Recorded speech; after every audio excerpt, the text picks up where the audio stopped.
नमस्कार, जेके medical knowledge में आपका स्वागत है। दोस्तों, आरआरबी फार्मासिस्ट को ध्यान में रखते हुए आज हम क्वेश्चन आंसर की सीरीज को लेकर आए हैं। निश्चित रूप से ये वीडियो आपको पसंद आएगा। चलिए वीडियो को शुरू करते हैं। सबसे पहला क्वेश्चन है, च्यवनप्राश क्या है? ऑप्शन में दिया है solid doses form, liquid dosage form, semi solid doses form, इनमें से कोई नहीं। तो आप जानते ही हैं कि च्यवनप्राश ना तो सॉलिड है ना ही लिक्विड है, यह अर्ध सॉलिड है। तो यह ऑप्शन हो जाएगा semi solid doses form is correct answer. दूसरा क्वेश्चन है, व्हेन इज थायरॉक्सिन गिवन? यानी थायरॉक्सिन कब दिया जाता है? हाइपोथायराइडनिज्म में, हाइपरथायराइडनिज्म में, या फिर डायबिटीज में, इनमें से कोई नहीं। तो यहाँ आप जान सकते हैं कि हाइपोथायराइडनिज्म में थायरॉक्सिन दिया जाता है। हाइपोथायराइडनिज्म में वज़न बढ़ता है। इसमें थायरॉक्सिन हार्मोन्स यानी थायराइड ग्लैंड से थायरॉक्सिन हार्मोन का सिक्रेशन कम हो जाता है, जिसकी वजह से हाइपोथायराइडनिज्म हो जाता है। हाइपरथायराइडनिज्म में आप जानते हैं कि हाइपर में थायरॉक्सिन हार्मोन्स ज़्यादा मात्रा में निकलने लगता है थायराइड ग्लैंड से, तो वहाँ वज़न कम होने लगता है। तो यहाँ ऑप्शन हो जाएगा कि थायरॉक्सिन कब दिया जाता है, तो हाइपोथायराइडनिज्म में थायरॉक्सिन दिया जाता है। There is medicine for Parkinson's, यानी पार्किंसंस के लिए दवा उपलब्ध है। इनमें से कौन सी दवा है? थायरॉक्सिन, इंसुलिन, एल-डोपा यानी लेवोडोपा, इनमें से कोई नहीं। तो पार्किंसंस के लिए L dopa is correct answer. What are hypnotics drugs used for? यानी हिप्नोटिक्स ड्रग का इस्तेमाल किस लिए किया जाता है? तो यहाँ आप देख सकते हैं स्लीप डिसऑर्डर के लिए हिप्नोटिक्स ड्रग्स का इस्तेमाल किया जाता है।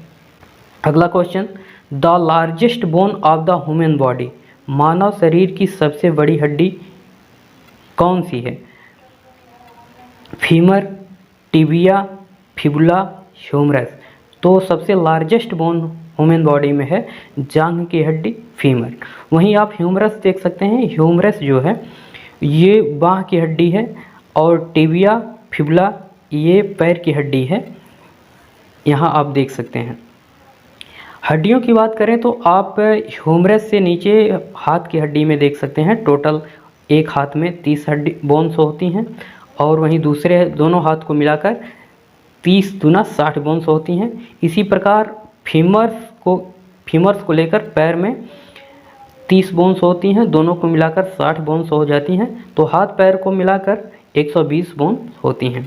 अगला question, which of the following is not a liquid dosage form? निम्नलिखित में से कौन सा तरल खुराक नहीं है? Tablet, syrup, suspension, linctus. तो यहाँ आप देख सकते हैं कि लिंचस भी लिक्विड डोजेज फॉर्म है, सस्पेंशन भी है, सिरप भी है। यहाँ टैबलेट लिक्विड डोजेज फॉर्म नहीं बल्कि सॉलिड डोजेज फॉर्म है। तो करेक्ट आंसर टैबलेट। अगला क्वेश्चन आप देख सकते हैं, इनमें से कौन सा खनिज नहीं है? Which of these is not A minerals? इनमें से कौन सा खनिज नहीं है? तो पहले आप खनिज जान सकते हैं कि क्या है। खनिज वे तत्व हैं जो पृथ्वी पर और खाद्य पदार्थों में पाए जाते हैं, जिनकी हमारे शरीर को सामान्य रूप से विकसित होने और काम करने के लिए ज़रूरत होती है। स्वास्थ्य के लिए जरूरी खनिज तत्वों में calcium, phosphorus, potassium, sodium, chloride, magnesium, iron, zinc, iodine, chromium, copper, fluoride, molybdenum, manganese, selenium शामिल है। तो यहाँ आप देख सकते हैं इस ऑप्शन में सोडियम तो मिनरल्स है, पोटेशियम भी है, और फास्फोरस भी है। तो यहाँ फैट नहीं मिनरल्स है, तो fat is correct answer. Pharmacokinetics, pharmacokinetics क्या है? तो आप जानते हैं कि फार्माकोकाइनेटिक्स यानी इसका मतलब है शरीर दवा के साथ क्या करता है। इसमें शरीर के अंदर दवा की गति शामिल है, यानी शरीर दवा के साथ क्या काम करता है। तो शरीर दवा के साथ एब्जॉर्प्शन, डिस्ट्रीब्यूशन, मेटाबॉलिज्म, एलिमिनेशन का काम करता है। तो यहाँ ऑप्शन आपका करेक्ट रहेगा ADME, यानी फार्माकोकाइनेटिक्स में ADME इज करेक्ट आंसर। वहीं फार्माकोडायनेमिक्स में आप देख सकते हैं, फार्माकोडायनेमिक्स में इसका अर्थ होता है शरीर पर क्या प्रभाव डालती है दवा, यानी दवा की क्रियाविधि क्या है, फार्माकोलॉजिकल एक्शन क्या है, एडवर्स इफेक्ट क्या है, ये सारी चीज़ें फार्माकोडायनेमिक्स के अंदर आती हैं। यहाँ आपका ऑप्शन सही हो जाएगा मैकेनिज्म ऑफ एक्शन। कौन सा शब्द प्रिस्क्रिप्शन में प्रयोग नहीं किया जाता है? HOS, OD, TDS, BD। तो यहाँ आप जानते हैं कि OD का मतलब होता है 1 टाइम ए डे, एक दिन में एक बार। TDS का वही मतलब होता है 3 टाइम ए डे, यानी दिन में 3 बार।